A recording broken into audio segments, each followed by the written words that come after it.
Western Mass News is following up on a story that we first brought to you last year. After months of talking and planning, a Tesla car dealership is expected to be built in East Springfield. The first one here of its kind, and Western Mass News reporter Matt Price has the details. Another first could soon be added to the city of firsts. Following unanimous approval by the Springfield City Council last month, Tesla is expected to have its first dealership in Western Mass, expected to be built in the East Springfield neighborhood.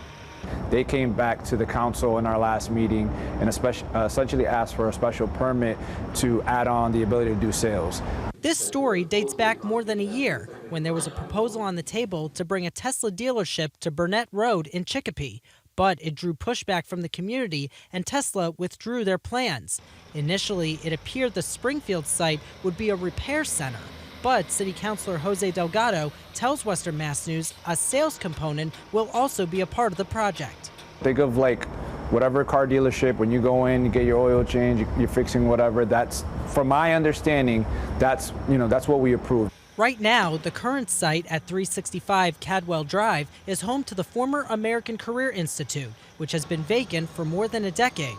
The East Springfield Neighborhood Council also gave the green light for this project. This is a wonderful economic development opportunity for the neighborhood and for the city. It's going to provide about 30 new jobs. It's going to provide an opportunity for people who to take a ride down Cadwell and maybe buy a vehicle, or to come and get their already purchased vehicles serviced.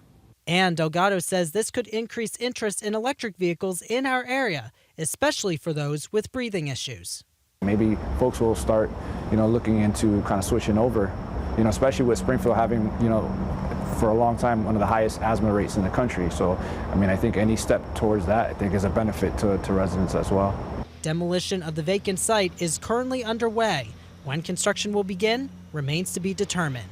In East Springfield, Matt Price, Western Mass News.